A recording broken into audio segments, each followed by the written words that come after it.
Hello everyone, welcome to Indore Defense Academy YouTube channel. Today we are going to start sprint series. As already आप polity वगैरह पढ़ चुके हैं, 1 अगस्त से हमने एक क्रैश कोर्स चालू किया था जिसमें हम वेरियस सब्जेक्ट के ऊपर MCQ सीरीज चला रहे हैं। आई होप आपका जोश बहुत ज़्यादा हाई होगा क्योंकि एक मंथ बाद आपकी एग्ज़ाम है और उसी प्रिपरेशन को हम ऐड ऑन करने के लिए आपके लिए MCQ सीरीज़ लेके आए हैं। इसमें हम MCQ के साथ साथ जो इम्पॉर्टेंट टॉपिक्स होंगे हम वो डिस्कस करेंगे। ठीक है, तो हम स्टार्ट करते हैं।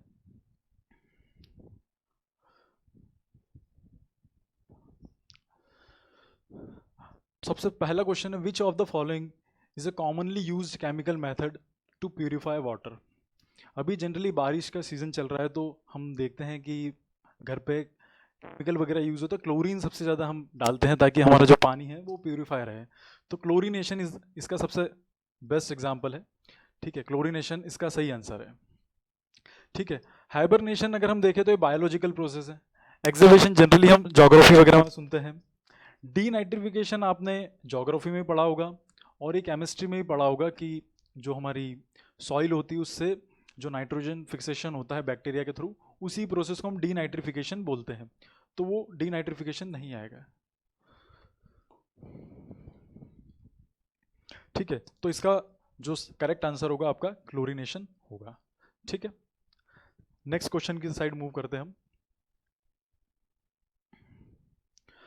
Which of the following is the definition of CGS system of measurement of units. तो हम बेसिकली देखते हैं कि बहुत सारे मेजरमेंट यूनिट्स है। तो मैं आपको एक बार कर देता हूं कि कौन कौन से मेजरमेंट यूनिट्स है। तो बेसिकली एक ने SI सिस्टम आपने पढ़ा होगा जिसको हम इंटरनेशनल सिस्टम ऑफ यूनिट्स बोलते हैं, जो कि पूरे वर्ल्ड वाइड चलता है। फिर सेकंड जो सिस्टम चलता है हम बोलते हैं MKS। फिर थर्ड है CGS और इको सिस्टम होता है FPS। तो these are the 4 unit system which we use for measurement. ऐसे सिस्टम हम सभी को पता है। फॉर एग्जाम्पल टाइम, टाइम की ऐसा यूनिट होती है सेकंड है, मिलीमीटर, किलोग्राम एंड सेकंड। इसमें टिप ये है कि सब में लास्ट में S है, वो सेकंड से यूज होता है, सेकंड को डिनोट करते हैं हम। फिर आता है होता है सेंटीमीटर एंड सेकंड। तो और लास्ट जो सिस्टम है वो FPS है। इसमें होता है फुट, पाउंड एंड सेकंड। अब ये ब्रिटिशर्स का कॉन्सेप्ट है। हमने देखा होगा कि जब हम केक वगैरह यूज करते हैं तो जनरली वो पाउंड में यूज होता है, 1 पाउंड 2 पाउंड। फुट हमारा बेसिकली हम हाइट वगैरह मेजर करते हैं कि किसी की हाइट, आपके फ्रेंड की हाइट फुट 6 इंच, ये सारी तो ये मेजरमेंट यूनिट है। तो अगर आपने इसमें कॉमन चीज नोटिस की होगी, फॉर एग्जाम्पल MKS हो गया, आपका CGS हो गया और आपका FPS हो गया। इसमें कॉन्सेप्ट होता है MLT। इसी को हम डायमेंशन एनालिसिस भी बोलते हैं। ठीक है, M stand for mass, L for length and T for time. तो इन सभी में ये तीनों चीजें यूज हो रही है। आप देखिएगा इस सेकंड जो है वो हमारी टाइम की यूनिट, जो हमारा किलोग्राम, ग्राम और पाउंड ये हमारा मास की यूनिट है, और जो हमारी सेंटीमीटर, मिलीमीटर और किलोमीटर ये हमारी लेंथ की यूनिट है। तो ये 4 सिस्टम है, आपको इसकी यूनिट्स पता होनी चाहिए कि 4 क्लासिफिकेशन ऑफ मेजरमेंट में लेते हैं। ठीक है, तो इसी का हम आंसर देखते हैं कि CGS सिस्टम किसके लिए स्टैंड करता है। तो आप सबसे पहले ऑप्शन देखते हैं, कूलम, गैस, स्टेरिडियम, बिल्कुल गलत। Celsius, grade, second. लास्ट में सेकंड आ रहा है, ठीक है, 2 चीज़ों में आ रहा है सेकंड, देख लेते हैं हम। क्या सेल्सियस है? बिल्कुल नहीं है। थर्ड वाला ऑप्शन ऐसे ही कट जाएगा। अब डी ऑप्शन देखते हैं, सेंटीमीटर, ग्राम, सेकंड।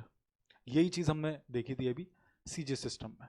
ठीक है, तो ये क्वेश्चन इसी ताकि आप सारे सिस्टम को एक बार समझ लें, क्योंकि जनरली लास्ट आप 2 साल में ट्रेंड देखेंगे CDS में डायमेंशन एनालिसिस से भी क्वेश्चन आ रहे हैं। Dimension analysis. मैं आपको एक बार बेसिक्स बता देता हूँ थोड़ा बहुत। फॉर एग्जांपल वेलोसिटी हमें सभी को पता है। वेलोसिटी होता है डिस्प्लेसमेंट अपॉन टाइम। डिस्प्लेसमेंट किसकी यूनिट है? अभी अपन ने देखा था MLT, मास लेंथ टाइम। डिस्प्लेसमेंट एक लेंथ की यूनिट है और टाइम हमारी टाइम की यूनिट है। अब ये टाइम ऊपर चले जाएगा तो ये हो जाएगा T-1। ये डायमेंशन एनालिसिस होता है। सिमिलरली हम दूसरी चीज़ों के लिए भी निकाल सकते हैं। फॉर एग्जांपल मुझे वर्क डन की निकालना है, वर्क डन की निकालना है। वर्क डन क्या होता है? Force into displacement. अब फोर्स क्या होता है? आपने अगर न्यूटन सेकंड लॉ पढ़ा होगा तो आपका होता है F equals to ma, mass into acceleration. अब वापस हम मेजर करते हैं, मास किसका मेजरमेंट है? मास का ही है। एक्सेलरेशन क्या होता है? एक्सेलरेशन हमारा होता है वेलोसिटी अपॉन टाइम। तो यहां से आ जाएगा आपका LT माइनस 2। अब हम यहाँ इसकी वैल्यू LT माइनस 2, एक सेकेंड हो गया, सेकेंड को हम T से डिनोट करते हैं तो हो गया ML। अब T यहाँ पर हमारे एक इसका प्लस का है तो ये हो जाएगा MLT माइनस 1। तो ये हमारी डायमेंशन एनालिसिस इसको बोलते हैं। इससे अभी रिसेंट में ट्रेंड CAPF में स्टार्ट हो गया है रिसेंट। अब हो सकता है कि CDS भी स्टार्ट कर दे। अब UPSC भी चेंज हो रहा है CDS को लेके, तो हम शायद ये देख सकते हैं कि इस हमें मिल सकते हैं।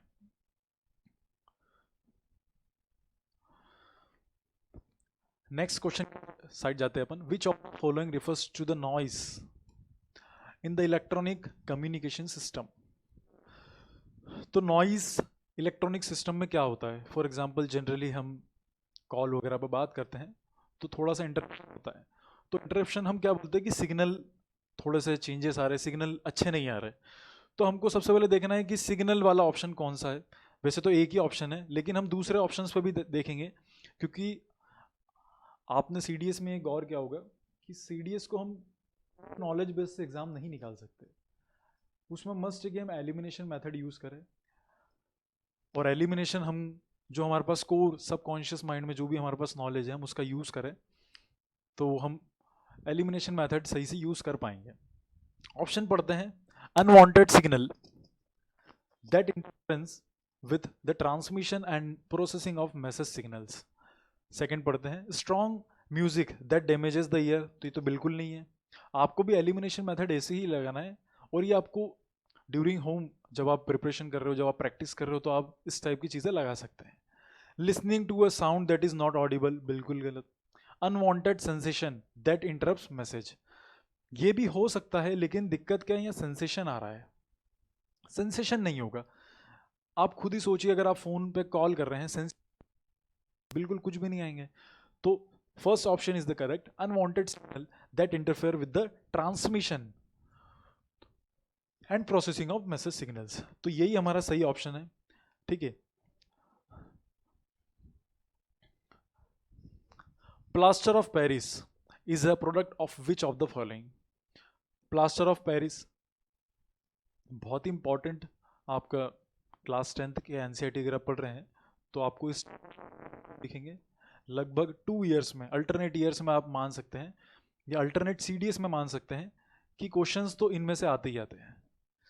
प्लास्टर ऑफ पेरिस, तो प्लास्टर ऑफ पेरिस किसका प्रोडक्ट होता है? इनमें से ऑप्शन दिया है मैग्नीशियम, एल्यूमिनियम, कैल्शियम या सोडियम। अगर हमें बेसिक फार्मूला पता है तो प्लास्टर ऑफ पेरिस का फार्मूला होता है CuSO4 डॉट हाफ H2O। ये हमारा फार्मूला होता है। इसी का अगर डबल कर दे, CDS आई गेस 2019 या 20 में क्वेश्चन आया था, उसमें उसने मॉलिक्यूल को डबल करके पूछा था। ठीक है, तो अगर इसका मॉलिक्यूल डबल कर देंगे हम तो CuSO4 डॉट 2H2 हो जाएगा, जो कि हमारा जिप्सम होता है। जिप्सम जो हम सीमेंट इंडस्ट्री में यूज करते हैं, और जो question as per question POP वो होता है आपका CuSO4 डॉट हाफ H2O। ठीक, 373 केल्विन पे हम इसको बर्न करते हैं, हीट करते हैं, तो इसका सही आंसर हो जाएगा कैल्शियम। ठीक है, POP is the product of calcium. At what temperature water converts to water vapour.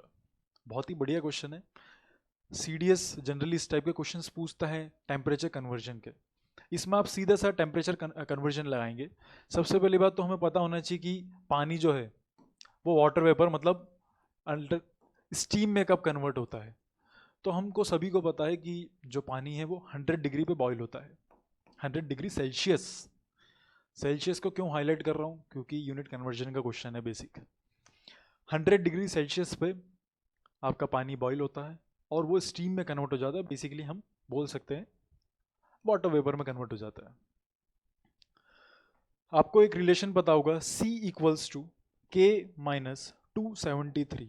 ये CDS का PYQ है, सेम क्वेश्चन, बस उन्होंने C एंड K की जगह X एंड Y यूज किया था। PYQ मस्ट होते हैं किसी भी एग्जाम के लिए, हमें उन्हें, हमारा डायरेक्शन होता है PYQ। हम PYQ के बेस पे और क्वेश्चंस बना सकते हैं, उस टाइप के क्वेश्चन सॉल्व कर सकते हैं।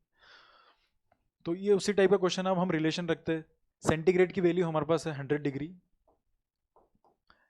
केल्विन में पूछा है, सारे आंसर जो है वो केल्विन में है, 0 डिग्री हो नहीं सकता, ऑप्शन एलिमिनेट हो गया। माइनस 273, 273 जब इधर जाएगा तो 100 प्लस 273, 373 केल्विन, जो कि हमारा राइट आंसर है। तो इस टाइप के बेसिक कन्वर्जन से क्वेश्चन आते हैं। Science must, if you want to clear CDS science, approx 30 questions आते हैं साइंस से, तो आपका साइंस पे कमांड होना बहुत ज़रूरी है और बेसिक क्वेश्चंस आते हैं साइंस में। ठीक है, नेक्स्ट क्वेश्चन हम देखते हैं, व्हाट इज ड्राई आइस। आजकल बहुत शादियों में ट्रेंड वगैरह चल रहा है कि स्मोक वगैरह क्रिएट करते हैं हम लोग, तो ड्राई आइस यूज होता है वहाँ पर। ठीक है, तो आपने देखा होगा, आप सभी को आंसर वैसे पता है, सॉलिड कार्बन डाइऑक्साइड होता है। ठीक है, बहुत ज़्यादा टेम्परेचर होता है इसका, सॉरी बहुत कम टेम्परेचर होता है इतना, फिर हम इसको सॉलिड CO2 को हॉट वाटर से रिएक्शन करवाते हैं तो इधर स्मोक क्रिएट होता है। तो यही चीज़ है कि ड्राई, बेसिक फार्मूला पूछ लेता है वो, फिनोफ्थलीन में कौन सा केमिकल यूज होता है, कौन सा ग्रुप का है, इस टाइप के बेसिक क्वेश्चन आ सकते हैं। ठीक है, डबल बॉन्ड क्या होता है, सिंगल बॉन्ड क्या होता है, हाइड्रोकार्बन्स, इन पे क्वेश्चंस आते हैं। Which of the following is a form of calcium carbonate. Again चारों ऑप्शन बहुत ही बढ़िया हैं, CDS ने बहुत बार क्वेश्चंस पूछ रखा है इन सब। अगेन मैं आपको बोलूँगा कि NCERT के जितने भी हमारे टॉपिक है उनको आप गो थ्रू करें। सारे ऑप्शंस को देखते हैं। वॉशिंग सोडा Na2CO3.10H2O, ये फार्मूला होता है। सोडियम का फार्मूला है ये तो बिल्कुल नहीं है। इसको आप याद कैसे करेंगे, वॉशिंग सोडा, वॉशिंग जनरली हम कपड़े धोने बर्तन धोने की चीज़ें यूज़ करते हैं, पानी बहुत लगता है। 10H2O, आप बोल सकते हैं कि पानी ज़्यादा लग रहा है, 10H2O आप ऐसे रिमेंबर कर सकते हैं, तो आप कन्फ्यूजन नहीं क्रिएट होगा। और दूसरा क्वेश्चन जो है कि किसका फॉर्म है कैल्शियम कार्बोनेट का, तो यहाँ तो सोडियम है तो बिल्कुल नहीं हो सकता, ऑप्शन ए एलिमिनेट कर सकते हैं हम। बेकिंग सोडा बिल्कुल नहीं, NaHCO3 होता है जो कि Na का कंपाउंड है, again no. Table salt, CDS पे इस बार क्वेश्चन आया था लगभग 2020 या 21 में, कि गांधी जी ने एक मूवमेंट स्टार्ट करा था सॉल्ट के लिए, उसका बेसिक केमिकल फार्मूला क्या है। ये NCERT में एक बॉक्स में बना हुआ है, तो आप बॉक्सेस को भी ध्यान से पढ़ें। सॉल्ट का फार्मूला होता है NaCl, जो कि नहीं है, सारे Na के। Limestone is only option left, जो कि कैल्शियम कार्बोनेट का एक फॉर्म है। ठीक है, आप ज्योग्राफी में वगैरह भी लाइमस्टोन पढ़ते हैं। ठीक है, इग्नियस मेटामॉर्फिक रॉक्स, इसमें आप लाइमस्टोन पढ़ते हैं। ठीक है, तो ये 2 बार क्वेश्चन देने का मकसद यही है कि आप इन फॉर्मूले को एकदम बाय हार्ट कर ले। इनका बेसिक्स आप चार्ट बना सकते हैं, कंपाउंड लिख सकते हैं यहाँ पर, फॉर एग्जांपल वॉशिंग सोडा हो गया, आप यहाँ पर लिख सकते हैं कि उसका केमिकल नेम क्या हो गया, आप यहाँ लिख सकते हैं उसके यूजेस क्या हो गया और उसका फॉर्मूला क्या है। ये आप चार्ट बना सकते हैं, हाफ पेज में आपका ये पूरा कवर हो जाएगा और आपके सारे जो प्रोडक्ट्स जो कैल्शियम यूज़ होता है, इस बार भी फायर एक्सटिंग्विशर पे क्वेश्चन आया था, तो इस टाइप के क्वेश्चन बन सकते हैं, बहुत ही इंपॉर्टेंट टॉपिक है। आगे बढ़ते हैं हम। Which of the following is necessary in the diet for normal functioning of thyroid gland? Glands बहुत इंपॉर्टेंट टॉपिक है बायोलॉजी में, जिसमें आप अलग अलग टाइप के ग्लैंड्स पढ़ते हैं, और उसमें पूछ रहा है कि नॉर्मल डाइट के लिए कौन सा यूजफुल है। आयोडीन हमें को सभी को पता है कि थायराइड ग्लैंड बहुत इंपॉर्टेंट है, इसकी डिफिशियंसी से गॉइटर डिफेक्ट होता है। तो इसका सही आंसर है आयोडीन। बहुत बेसिक सा क्वेश्चन है लेकिन पूछ लेता है। आयोडीन के आप कुछ और प्रॉपर्टीज भी देख सकते हैं कि ये ओनली नॉन मेटल है जो शाइन करता है, इस टाइप की चीज़ें। तो आप जब भी कोलैबोरेट करने की कोशिश करिए जिससे आपका जो ह्यूमंगस टास्क है वो थोड़ा सा सिंप्लीफाई हो पाए। ठीक है। Penicillin is obtained from which micro organism? Micro organism class 8 का सेकंड चैप्टर है, बहुत ही इंपॉर्टेंट टॉपिक है। माइक्रो ऑर्गेनिज्म से इवन CAPF में भी क्वेश्चंस पूछे जा रहे हैं, CDS NDA सभी में पूछे जा रहे हैं, UPSC खुद दूसरे एग्जाम्स में भी क्वेश्चंस पूछ रहा है माइक्रो ऑर्गेनिज्म से। पेनिसिलिन की डिस्कवरी की एक बहुत ही अच्छी स्टोरी है। इसको जो फाउंड किया था अलेक्जेंडर फ्लेमिंग ने फाउंड किया था इसको, अलेक्जेंडर फ्लेमिंग ने। तो अलेक्जेंडर फ्लेमिंग एक ट्रिप पे गए थे, और जब वो ट्रिप से लौट रहे थे तो उन्होंने देखा था कि उनके जो फूड में है उसमें कुछ फंगस लग गई है। तो उन्होंने देखा कि ये कैसे हो गया, उन्होंने पूरी रिसर्च करी, उनको पाया कि जो पेनिसिलिन है उन्होंने उसका जो बेस निकाला है वो फंगाई है। ठीक है। तो पेनिसिलिन जो है वो फंगाई माइक्रो ऑर्गेनिज्म से निकला है। रीजन बीइंग उनके फूड में ट्रिप पे गए थे, साइंटिस्ट का माइंड ऐसे ही होता है, ट्रिप पे गए थे और उनके फूड पार्टिकल्स में फंगाई लग गया था, फंगस लग गई थी। ठीक है। तो right answer will be fungi. आप इन सभी के बारे में पढ़े। वायरस बहुत ही इंपॉर्टेंट है, जो नॉन लिविंग एंड लिविंग के बीच में आता है, आप इसके बीच में सर्च करें।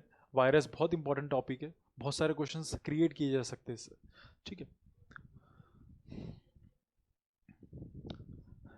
ग्लाइकोसिस during fermentation result in net gain of ATP। कितनी ATP में ग्लाइकोसिस में प्रोसेस होती है? अब ATP में हम थोड़ी सी बात कर लेते हैं। CDS में अगेन फिर क्वेश्चन आया था कि एनर्जी करेंसी,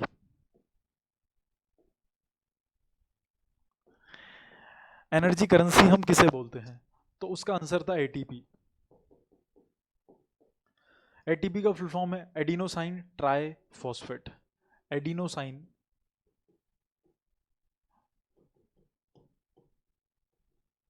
ट्राइफॉस्फेट। अब अभी तक उसने क्वेश्चन नहीं पूछा है, हो सकता है वो किसी एलिमेंट का नाम पूछ ले कि ATP किससे बिल्ट है मेजरली, तो वो ऑप्शन दे देगा फॉस्फोरस, सल्फर। तो आपको छोटी छोटी चीज़ों पे ध्यान देना। एडिनोसाइन ट्राइफॉस्फेट जो एलिमेंट है वो यूज हो रहा है। ठीक है। Adenosine triphosphate. एक और होता है ADP, जो यहाँ ट्राई है ये हो जाएगा बाय। तो एडिनोसाइन डाइफॉस्फेट, सॉरी डाइफॉस्फेट अगर आप यूज करेंगे तो ये ADP हो जाएगा। एनर्जी करेंसी आपको ATP होता है। इसका सही आंसर है 2 ATP। फैक्चुअल क्वेश्चन है, आप इसको लिख सकते हैं आपकी नोटबुक में। ठीक है। Where does the malaria parasite, parasite सभी को पता है हमें कि आपने बायोलॉजी में पढ़ा होगा कि पैरासाइट वो होते हैं जो दूसरे बींग्स पे सर्वाइवल डिपेंड होता है उनका।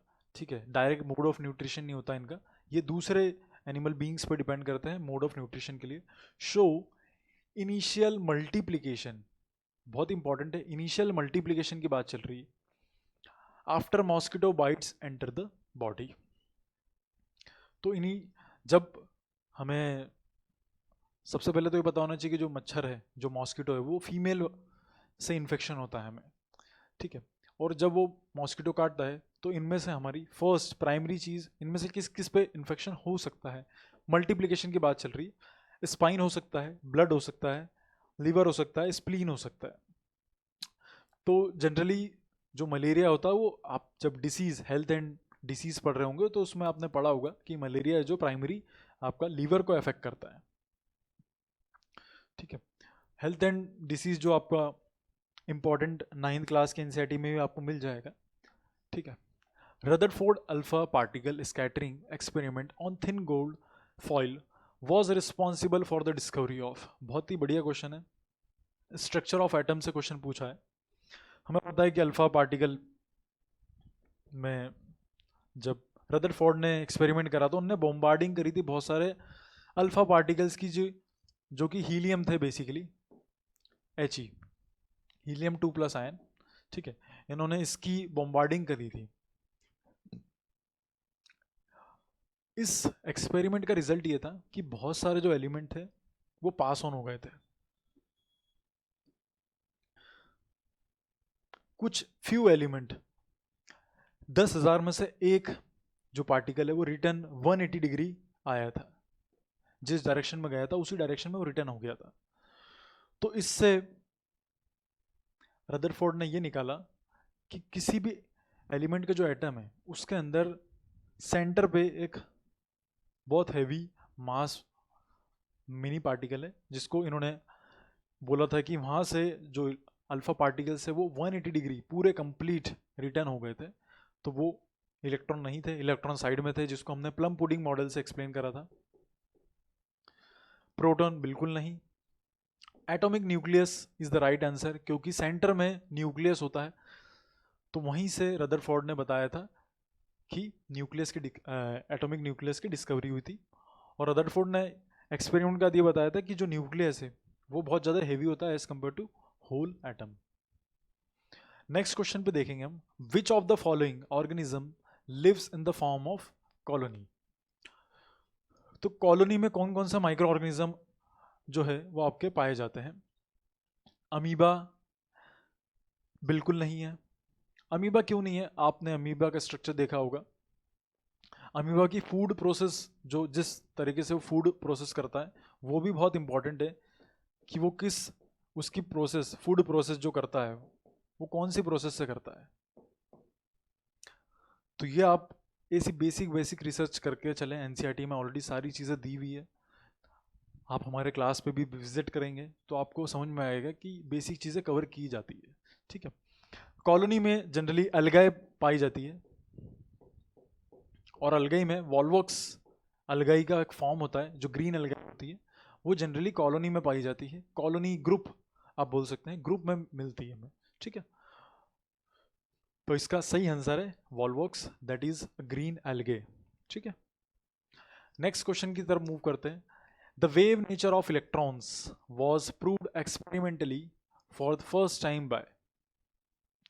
फर्स्ट टाइम की बात चल रही है क्योंकि आप कंफ्यूजन हो सकते हैं फर्स्ट टाइम। इसका सही आंसर है डेविसन एंड जर्मर इफेक्ट। जब बेसिकली डी ब्रोगली इक्वेशन अगर आपने पढ़ी होगी तो डी ब्रोगली इक्वेशन को कंफर्म करा था इस एक्सपेरिमेंट ने, कि जो आपका वेव नेचर है इलेक्ट्रॉन्स का वो डुअल होता है। ठीक है, तो डेविसन एक्सपेरिमेंट ने डी ब्रोगली इक्वेशन को कंफर्म किया था कि वेव नेचर जो है वो डुअल नेचर में एग्जिस्ट करती है, particle as well as wave, और इसी को कंफर्म करा था डेविसन एंड जर्मर इफेक्ट। ठीक है, नेक्स्ट हम मूव करते हैं, which of the following statement is are correct regarding electric potential. Electricity के चैप्टर के टॉपिक है। थोड़ा सा हम बेसिक समझ लेते हैं कि इलेक्ट्रिक पोटेंशियल होता क्या है। इलेक्ट्रिक पोटेंशियल, आपका पोटेंशियल जब भी आप मोटा मोटा सुने एक टाइप का वर्क डन होता है। ठीक है, इलेक्ट्रिक पोटेंशियल ये होता है कि फॉर एग्जांपल ये आपका एक पॉइंट है, पी पॉइंट हमने लेट कर लिया जो कि इनफाइनाइट पे है। पी पॉइंट है जो इनफाइनाइट पे हमने लेट कर लिया है, और ये हमारी एक ये इलेक्ट्रिक फील्ड है, ये हमारी एक इलेक्ट्रिक फील्ड है। इस पी पॉइंट को इनफाइनाइट से इलेक्ट्रिक फील्ड में ले जाने के लिए मुझे जितना काम करना पड़ेगा, इस पी पॉइंट को इस इलेक्ट्रिक फील्ड के अंदर इस पॉइंट पे ले जाने के लिए मुझे जितना काम करना पड़ेगा उसे हम इलेक्ट्रिक पोटेंशियल बोलते हैं। The amount of work done required to bring a unit positive charge from infinite to an point in electric field is known as electric potential. एक पोटेंशियल डिफरेंस भी होता है। पोटेंशियल डिफरेंस में बस एक चीज का चेंज हो जाता है, यहां पर पॉइंट ए हो जाता है और आप यहां पर पॉइंट बी बोल सकते हैं। तो पोटेंशियल डिफरेंस क्या है? Amount of work done to bring a unit positive charge from point A या from point one to point another point in electric field, that is potential difference. इसकी थोड़ी और डिटेल देख लेते हैं हम। इलेक्ट्रिक पोटेंशियल डेफिनेशन हम clear है, इसकी ऐसा यूनिट होती है वोल्ट। अगर इसका फॉर्मूला की बात करें हम, इसको V से डिनोट करते हैं, W अपॉन Q। W की ऐसा यूनिट होती है आपकी जूल, और Q क्या है, चार्ज बेसिक, कूलम, तो जूल पर कूलम इसकी ऐसा यूनिट हो गई। अब क्वेश्चन पे आ जाता है, which of the following statement regarding electric potential is correct. सबसे पहले it is a scalar quantity, it is a vector quantity. दोनों चीज तो हो नहीं सकती, तो ऑप्शन बोथ 1 and 2 कट चुका है, नाइदर दोनों भी ऐसा तो हो नहीं सकता। अब एक चीज और होती है कि नाइदर कब होता है, जब भी कोई चीज सेम क्वांटिटी हो जाती है। फॉर एग्जांपल अगर हम लाइट चैप्टर की बात करें तो वहां पर रिफ्रैक्टिव इंडेक्स आप लोगों ने पढ़ा होगा। रिफ्रैक्टिव इंडेक्स म्यू से डिनोट करते हैं हम इसको। रिफ्रैक्टिव इंडेक्स क्या होता है, सेम क्वांटिटी का होता है। For example speed of light in vacuum upon में speed of light in any medium. अब दोनों जगह सेम ऐसा यूनिट है, तो ऐसा यूनिट से कैंसिल हो जाएगी और ये बन जाएगा यूनिटलेस। फॉर एग्जांपल थीटा जो एंगल होते हैं, angle is dimensionless as well as unitless. ठीक है, तो ये चीजें आपको गौर करनी है। क्वेश्चन पे आते हैं अगेन, इलेक्ट्रिक पोटेंशियल क्या है, कौन सी क्वांटिटी, स्केलर क्वांटिटी और वेक्टर क्वांटिटी। तो इसमें अपन थोड़ा सा और डिस्कस कर लेते हैं कि स्केलर और वेक्टर क्वांटिटी में क्या डिफरेंस है।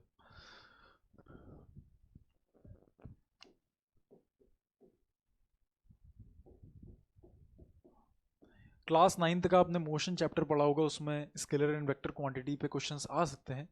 स्केलर क्वांटिटी क्या होती है, ऐसी क्वांटिटी जिसके पास सिर्फ मैग्नीट्यूड होता है। एंड वेक्टर क्वांटिटी क्या होती है, ऐसी क्वांटिटी जिसके पास डायरेक्शन प्लस मैग्नीट्यूड बोथ होता है। मैग्नीट्यूड अगर आपको ये वर्ड कंफ्यूजन कर रहा है तो इसका मतलब कुछ नहीं होता कि न्यूमेरिकल वैल्यू होती है। फॉर एग्जांपल मैंने बोल दिया कि इस पेन का वेट है 2 ग्राम, इस पेन का वेट है 2 ग्राम। जो 2 है ना, 2 आपका मैग्नीट्यूड हो गया। नंबर नंबर कोई सा भी नंबर होता है वो आपका मैग्नीट्यूड हो जाता है। ग्राम क्या हो गया आपकी SI units. Example scalar quantity के क्या क्या हो सकते हैं। स्केलर क्वांटिटी हो गई आपकी टाइम, डिस्टेंस, ये आपकी सारी स्केलर क्वांटिटी हो गई। इलेक्ट्रिक पोटेंशियल ये आपकी स्केलर क्वांटिटी हो गई। वेक्टर क्वांटिटी में वेलोसिटी, डिस्प्लेसमेंट, ये आपकी वेक्टर क्वांटिटीज हो गई। ठीक है, तो ये हम स्केलर और वेक्टर क्वांटिटी पे भी देख लिए। आप इसका डिफरेंस बना सकते हैं, जब आप नोट्स बना रहे हैं तो आप डिफरेंस क्रिएट कर सकते हैं उसमें, वेक्टर क्वांटिटी क्या होती है, स्केलर क्वांटिटी क्या होती है। इसका सही ऑप्शन जो है वो ओनली वन है, स्केलर क्वांटिटी है। ठीक है, तो इलेक्ट्रिक पोटेंशियल आपकी स्केलर क्वांटिटी है। ठीक है, नेक्स्ट क्वेश्चन पे बढ़ते हैं। जहाँ जहाँ मुझे आपको लगेगा कि आपका बेसिक्स क्लियर होना चाहिए उस पॉइंट पे, तो मैं आपको एडिशनल चीज़ें इंफॉर्मेशन देते रहूँगा। Naturally occurring green house gases keeps the earth warmer near by. इस टाइप के फैक्चुअल क्वेश्चन आपको सीडीएस में भी देखने को मिलेंगे। फॉर एग्जांपल ये एक पीवाईक्यू है कि कार्बन हमारी अर्थ क्रस्ट में कितना पाया जाता है। उनने सीधे डायरेक्ट पूछा था एनसीईआरटी की, आप carbon and its compound class 10th का चैप्टर 4 जब उठाएंगे तो आपको इनिशियल पैराग्राफ में ही मिल जाएगा कि कार्बन जो है वो हमारे अर्थ क्रस्ट में कितना पाया जाता है। डायरेक्ट क्वेश्चन था, एकदम फैक्चुअल था। अगर आपको पता है तो ठीक, नहीं पता तो आपको स्किप करना चाहिए। तो इस टाइप के क्वेश्चन भी पूछे जा सकते हैं, डायरेक्ट क्वेश्चन कि naturally occurring green house gases keeps the earth warmer by कितने डिग्री, तो इसका आंसर है 33 डिग्री। आप इसको नोट डाउन कर लीजिए, ऐसे डायरेक्ट क्वेश्चंस आने की बहुत ज़्यादा प्रोबेबिलिटी है। ग्रीन हाउस गैसेस आप सभी को पता है कौन कौन सी होती है, CO2 होती है,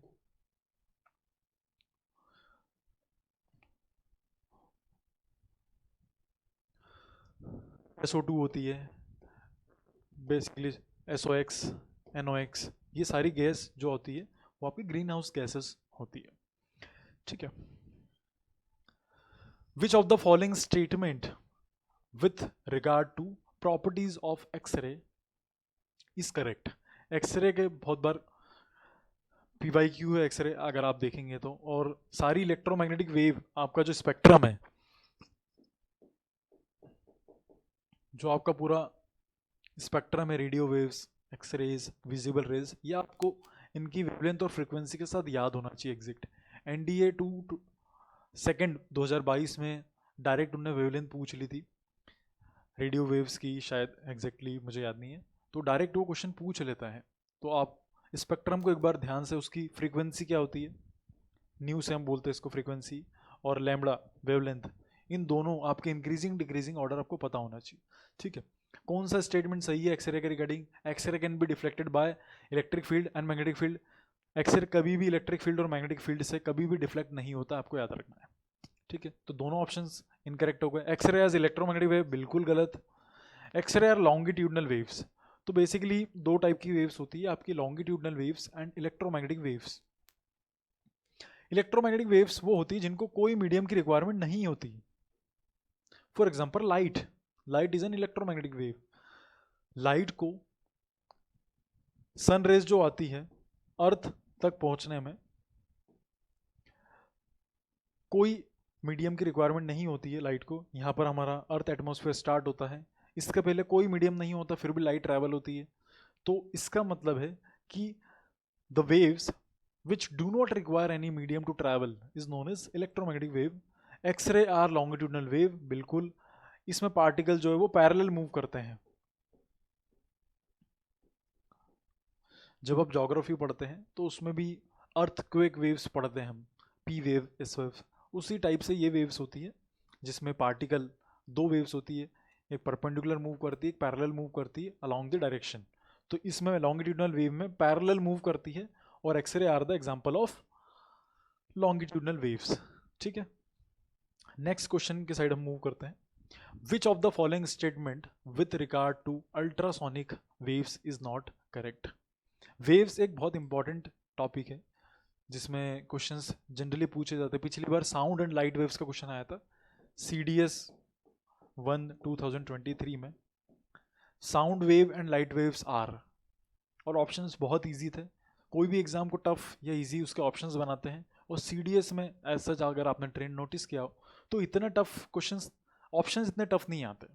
क्वेश्चंस अगर टफ आए तो आप उसके ऑप्शन से एलिमिनेट करें, आपको 120 क्वेश्चन में से कम 10 से 12 क्वेश्चन ऐसे मिल जाएंगे जिनके ऑप्शन आप इजीली एलिमिनेट कर सकते हैं। तो आप उसको ऑप्शंस पे देखो और आप 10 से 12 क्वेश्चन इजीली निकाल सकते हो, ठीक है। तो which of the following statement regard to the ultrasonic wave is not correct. देख लेते हैं हम। Ultrasonic waves have frequency above 20 kilohertz. Ultrasonic waves are longitudinal waves. Ultrasonic waves can travel through water. Ultrasonic waves can travel through vacuum. अब आपने अगर sound पढ़ा है chapter class 9th में, साउंड चैप्टर बहुत इंपॉर्टेंट है जिसमें अलग अलग साउंड वेव्स का क्लासिफिकेशन किया गया है, ठीक है। तो अगर हम देखें क्लासिफिकेशन, तो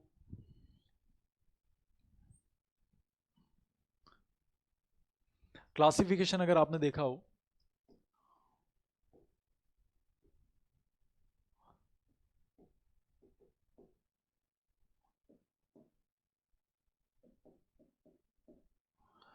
twenty hertz and 20 kilo hertz, ये एक फ्रीक्वेंसी, जो हर्ट्स है वो फ्रीक्वेंसी की ऐसा यूनिट है, ठीक है। इसको हमने साउंड को क्लासिफाई कर रखा है, ठीक है। सबसे पहले हमारा ऑडिबल साउंड आ जाता है बीच में,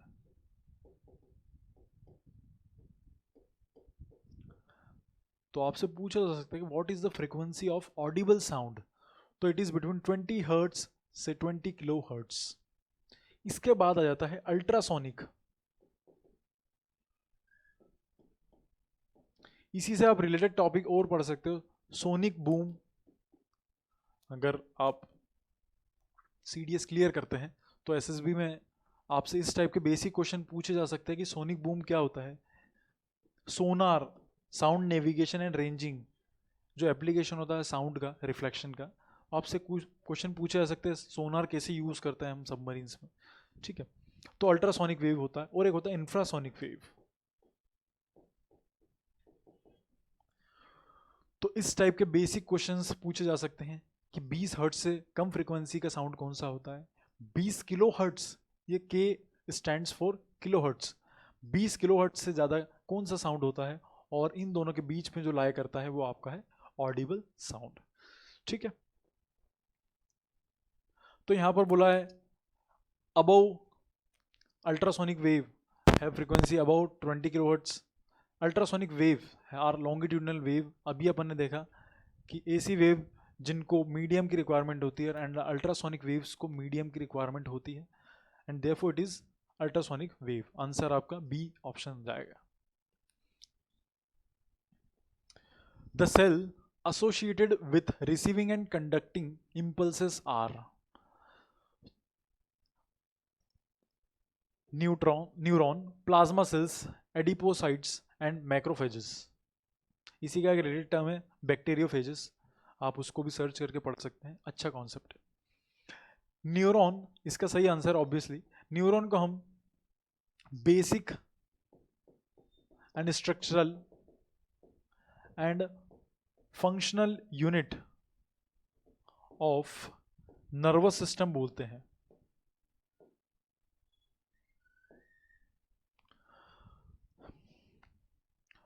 न्यूरॉन्स को हम functional and structural unit of nervous system बोलते हैं। अगर हम नॉर्मल सेल की बात करें तो it is an structural and functional unit of body. तो इसका आंसर है the cell associated with receiving and conducting impulse, that is neuron. Synapsis इसी से रिलेटेड टॉपिक है, ये नर्वस टिश्यू जब आप पढ़ेंगे क्लास 9th में, नर्वस टिश्यू चैप्टर है, उसमें आपको सारे टाइप के सेल मिल जाएंगे, आप एनसीईआरटी से इसको पढ़ सकते हैं।